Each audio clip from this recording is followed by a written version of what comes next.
Dhaka elevated এক্সপ্রেসওয়ের উদ্বোধনের পর এটি নিয়ে মানুষের অনেক প্রত্যাশা তৈরি হয়েছিল, তবে বাস্তবে কিছু ভোগান্তির অভিযোগ উঠেছে। গেল দুদিনের টানা বৃষ্টিতে রীতিমতো ভোগান্তির আরেক নাম হয়ে দাঁড়িয়েছে এই উড়াল সড়কটি।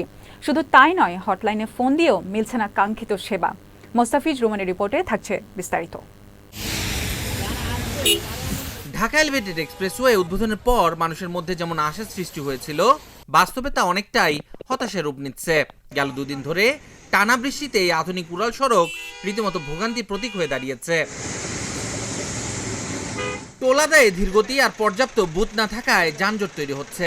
শুধু তাই নয়, একবার ঢুকলে মাঝপথে নামার সুযোগ নেই, ফলে ভুল পথে উঠলে সময় ও জ্বালানি দুটোই নষ্ট হচ্ছে। তাছাড়া উড়াল সড়কে যানবাহন নষ্ট হলেও দ্রুত মিলছে না কোনো সেবা।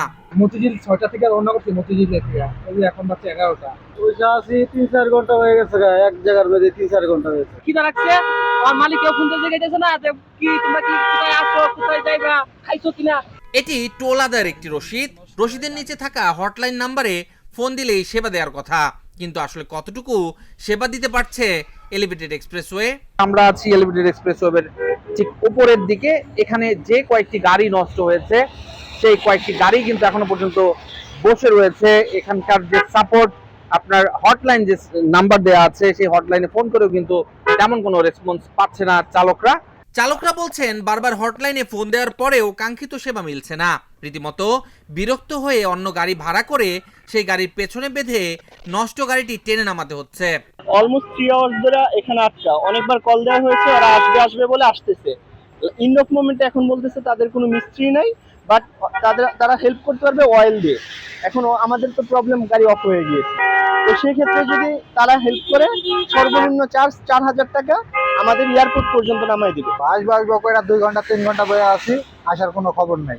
এখন ওরা আদি হয়তো আসছে কি আসছে না সেটা ওরাই জানে। এখন আমরা বাধ্য হয়ে গাড়ি টাইনা নিয়ে যাইতেছি, ওরা কোনো আমাদের হেল্প করে না। বনানী ক্রস করার পরে প্রচন্ড জ্যাম, আর এই জ্যামের মধ্যে আমার যে আপনার গ্যাস আর আপনার তেল ছিল, সেটা সম্পূর্ণ জ্যামের কারণে সবকিছু ফুরাই গেছে। পরবর্তীতে কোনো উপায় না পেয়ে আমি এলিভেটেড এক্সপ্রেস যে হটলাইন আছে সেই নাম্বারে ফোন দিই। তারা আমাকে শুধু বারবার আশ্বস্ত করে, বারবার বলে যে পাঠাচ্ছি। তাদের সাথে কথা বললাম, তাদের 4টা টিম কাজ করে, বাট এখানে আমি তারা শুধু কথা বলে এবং আমাকে তারা শুধুমাত্র সময় ক্ষেপণ করতেছে, আর কোনো কিছু করে নাই। রেকার্ডে করে যদি আমার শুধুমাত্র খিলক্ষেত থেকে এয়ারপোর্ট পর্যন্ত নিয়ে যায়, এজন্য 4,000 টাকা বিল। তাহলে কি সুবিধাটা পেলাম? তাহলে এটা অবশ্যই করতে ব্যর্থতা তাদের, এই দায়ভার তাদের নিতে হবে। আর এদিকে সুযোগ বুঝেই এই সামান্য দূরত্ব আর সামান্য সহযোগিতার জন্য অন্য চালকরা ভুক্তভোগীদের কাছ থেকে আদায় করছে মোটা অঙ্কের টাকা।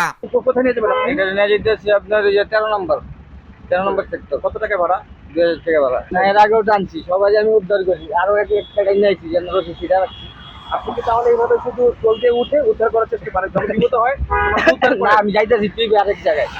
আমাদের জায়গায় বিপদ অবস্থা, আমার সিঙ্গেল তেল লাগে, আমি চাপাইলাম, আর গাড়ি থাকলে তো গাড়ি ভর্তি হয়। অভিযোগের প্রেক্ষিতে আমরাও ফোন দিতে চাই হটলাইনে, শুনতে চাই তারা আসলে কি সেবা দিচ্ছেন চালকদের। আপনার নামটা একটু বলবেন প্লিজ? স্যার, আমি লিঙ্কন বলছিলাম। আমাদের গাড়ি একটা খিলক্ষেতে আছে, উনি যাচ্ছে, আপনার কাছেই যাচ্ছে।